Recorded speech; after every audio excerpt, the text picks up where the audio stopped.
බේබිලගේ හැට කොහොමමයි? මොනවද අදලා දුන්නා? ඒක පොළොව ගන්නවා.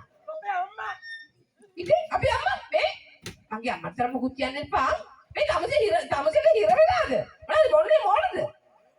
ඔබේ වතුරක් බොන්න බය යන්නේ. අරමල ඉක්මන වතුර ටිකක් බොන්න. කොහොම ඉන්නකො? මට හිතුණා හිර වෙලා ඉන්න තිබි කෑදහන්නේ කියලා. අන්නානේ යාළු කියලා උන් නමට ඉන්නේ ගහපියව. අන්නේ හරියට පාන් කෑල්ලක් කියලා ගෙනව පෙකඩේ. කරේ අවට ඉන්නේ නෑ. මෙලෝරක් එක්ක හොද්ද. මේ වතුරේ හොද්ද වගේ ඇති.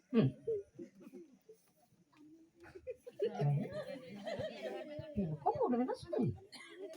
මොකද මනසේ? ඇයි මොකද? කොට වැරදුනාද? මට නම් වැරදුනේ. ඇයි මොකද වැරද්ද? අනේ මේ මොනවද? ඔය එන්නතර. අනේ තෝගේ හොද්දට වඩා මොන මේක රහයි.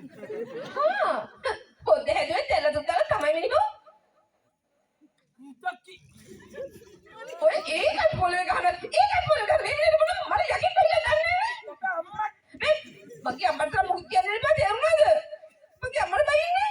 ඔබේ අම්මා ඔය මං කිව්වනේ මගේ අම්මට මොකද කියන්නේ බයි කියලා. මං මොන වැරද්ද කළාද අම්මට බයින්නේ මොකද බයිනවා මට. අපේ නැන්දම්මා ඉතින් අපේ නැන්දම්මා ඔබලගේ අම්මා හරි ඉතින් කියනවා. ඔබලගේ අම්මා එනවා කිව්වා. ඒ මොකටද? මම කියන්නේ ඒකේ නෙවෙයි දැම්ම තෝ එලාලා.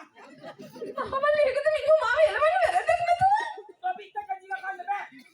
ඔව් මටත් මේ පාවිලා තියෙන්නේ. හරියට ගෙනල්ලා කන්න මොකද කියන්නේ? පේරන්නේ නැද්ද මගේ ඇගේ හැටි? හා මොනවද ඊපෙද කිනාවේ ගෙදරට? අයි බල යතුමානේ වල බල්බයයි ආලුණ්ඩයි පිරිස් කරන එකයි ආල්ම සතුටක් ඔබ ගෙනාවේ. ගෙනාව තමයි. තමසි ගෙනාපක තමසි කියන්නේ මට ඇට උයන් කන කියලාද? ඒක පොල් ගෙඩිය ගන්න තමසි කන ගෙඩිය. ඒ බරි තෝ කාකි. ඔව් පේරන්නේ. හරියට කන්න ගෙනත් දෙලා දැන් කතා කරලා කමක් නැහැ. අන්තිම පේරන්නේ මේ මිනිස්සේ රාජ මාලිගාවට ගිහිල්ලා